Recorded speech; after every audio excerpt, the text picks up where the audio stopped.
പെണ്ണാളെ, നിനക്ക് ഉത്സവത്തിനൊടുക്കാൻ ഞാനൊരു സാരി കൊണ്ടുവന്നിട്ടുണ്ട്. ഇതാ. എനിക്ക് പുഷ്കരൻ ചേട്ടനോട് ഒരുപാട് കാര്യങ്ങൾ പറയാനുണ്ട്. എപ്പോഴാ ഒന്ന് കാണുന്നത്? പെണ്ണാളിന്റെ ഇഷ്ടം. ഞാൻ കായ്പുരത്ത് അമ്പലത്തിൽ തൊഴാൻ പോകുമ്പോ പുഷ്കരൻ ചേട്ടൻ വരുവോ? ഓ, കാണാം. അയ്യോ അമ്മ. ഇനിയിപ്പൊ പുഷ്കരൻ നാട്ടിൽ നിന്ന് പോകുമെന്ന് തോന്നുന്നില്ല. ഒരു ചെറിയ എലിവിഷത്തിന്റെ കടയിട്ട് കൊടുത്താൽ അവനും പെണ്ണാൾക്കും കഴിയാനുള്ള വരുമാനം അതിനകത്ത് കിട്ടിക്കോളും. എലിവിഷമോ പാഷാണമോ എന്ത് കുന്തം വേണേ താൻ തുടങ്ങിക്കൂ. ഞാനൊരു 1000 രൂപ. അതെ, 1000 രൂപ തരും. എടി മാണിക്കേ, നമുക്ക് കല്യാണം കായ്പുര അമ്പലത്തിൽ വെച്ച് നടത്തിയാ പോരേടി.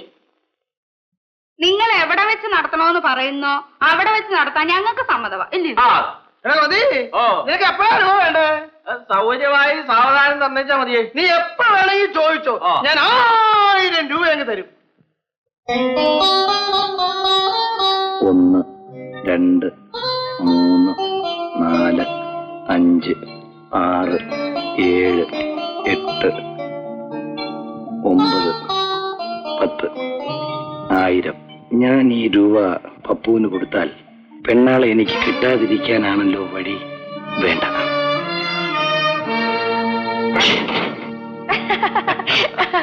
പുഷ്കരൻ ചേട്ടാ, റാണാ മുതലാളിയുടെ മോൻ എന്റെ ഒരു പടം എടുത്തു.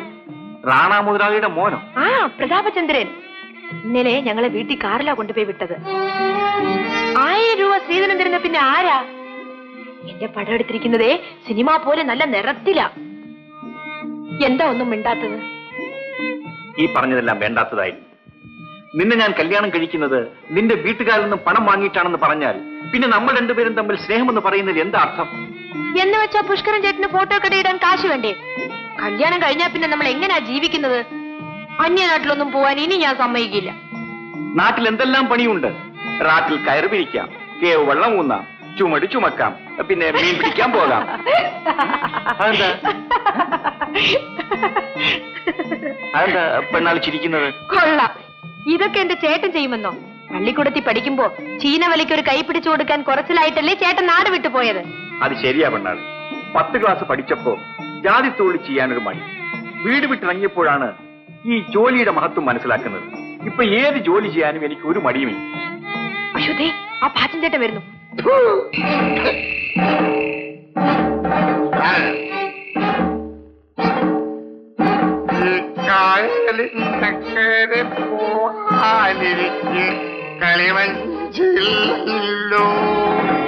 നമുക്ക് അങ്ങോട്ട് മാറി. നീ എന്തിനാ ഊച്ചാളി പാച്ചിനെക്കെട്ട് ഇങ്ങനെ ഭയപ്പെടുന്നത്? അയാൾ എന്നെ കാണുമ്പോ ഒരുമാതിരി. ആഹാ, എന്നാൽ ഇന്ന് അവരെ രണ്ട് കൊടുക്കണമല്ലോ. പക്ഷെ വേണ്ട, അയാൾ ഒറ്റ കുത്തിന് 5-6 പേരെ കൊന്നവനാ. കൊല്ലും. പിന്നെ നീ ആ തെങ്ങിന്റെ മറവിൽ ചെന്ന് കുറച്ചു നേരം മറിഞ്ഞു നിൽക്കാൻ, ഞാൻ ഇവിടെ മറിഞ്ഞു നിൽക്കാൻ. ചെല്ല്. അയ്യോ വേണ്ട, എനിക്ക് പേടിയാ. പറയുന്ന പോലെയൊക്കെ ചെല്ല്.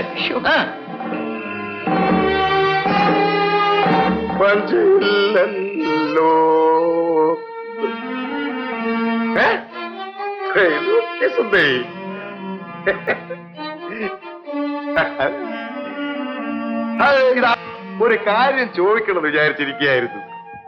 നീ ആ പുഷ്കരനെ കല്യാണം കഴിക്കാൻ പോവാണെന്ന് കേട്ടു. അവനാണ് നല്ലവനാ. എന്നോളം മിടുക്കനല്ലെങ്കിലും അവനാള് വളരെ നല്ലവനാ കേട്ടോ. പാച്ചൻ ചേട്ടൻ എന്റെ കല്യാണത്തിന് വരുമോ? പിന്നെ ഞാൻ കല്യാണത്തിന് വരാതിരിക്കുവോ? പിന്നെ കല്യാണം കഴിക്കാൻ പോകുന്നോണ്ട് നിനക്ക് പേടിക്കാനും ഒന്നുമില്ല. നീ എന്റെ ആ കമ്പനി വരെ ഒന്ന് വരണം. എന്റെ ഒരു ആശയാ. എന്നെ തല്ലിയോടാ. ഈ കരപ്പുറത്ത് എന്നെ തല്ലാൻ ആളുണ്ടായല്ലടാ. അച്ഛൻ ചേട്ടാ, പിച്ചാത്തി കാണിച്ചും മീശ പിരിച്ചും എന്നെ ഭയപ്പെടുത്താമെന്ന് വിചാരിക്കണ്ട. 5-6 പേരെ ഒരുമിച്ച് കൊന്നവനാണ് ഞാൻ. നീ മിടുക്കനാടാ. പാച്ചനെ തല്ലിയ വിവരം മാത്രം നീ ആരോടും പറയരുത്. ഇത് ഞാൻ അപ്പോഴേ പറഞ്ഞതല്ലേ. അതെ, കത്തിച്ച് നീ തന്നെ ഒന്ന് കത്തിച്ച്.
അച്ഛനപ്പോ വരും. സിലോണിൽ പോയിരിക്കുക, ഒരാഴ്ച കഴിഞ്ഞ് വരും. ശരി, നീ എന്ന് തല്ലിയ പപ്പുമില്ലേ? ഞാൻ അത്ര ശക്തിയിൽ തന്നില്ല, അവൻ എന്റെ ഇവിടെ ഇട്ടിച്ചപ്പോ ഞാൻ അതല്ലടാ അവൻ ഇങ്ങോട്ട് വിളിച്ചോണ്ട് വാ. ആ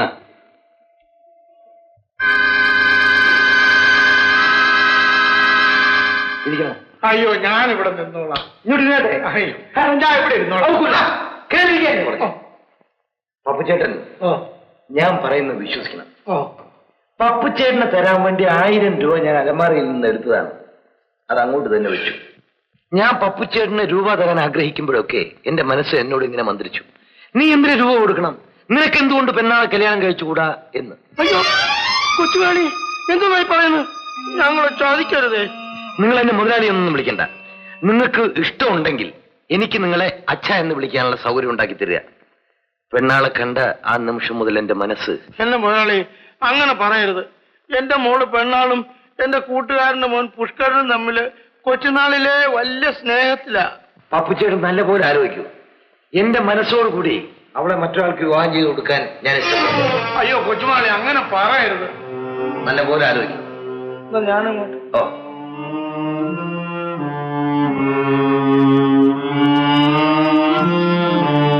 ഓ എന്തോ ഒരു സംഭവം എന്റെ തലയിട്ടുന്നു.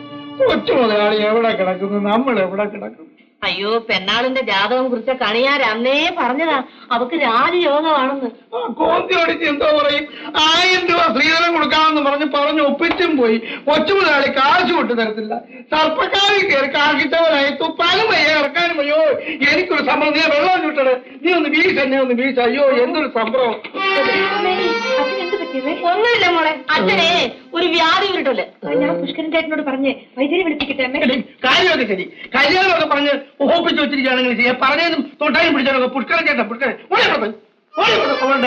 പുഷ്കരൻ ചേട്ടൻ ഞാൻ നോക്കിക്കോളാം. നീ എന്നെ ഒന്ന് പറഞ്ഞ് ഉപദേശിച്ചേ. ഞാൻ ചോദിക്കുന്നത് നമ്മളിൽ എന്തോ എടുക്കുമെന്നാ പറയുന്നത്. കൊച്ചു മുതലാളി കാശ് കൊണ്ട് തരത്തില്ല. കോന്തിയോട് പറഞ്ഞു പോയി പുഷ്കരൻ. ഇപ്പൊ പുഷ്കരൻ എന്റെ ദൈവമേ, എനിക്കൊന്നും അറിയില്ല.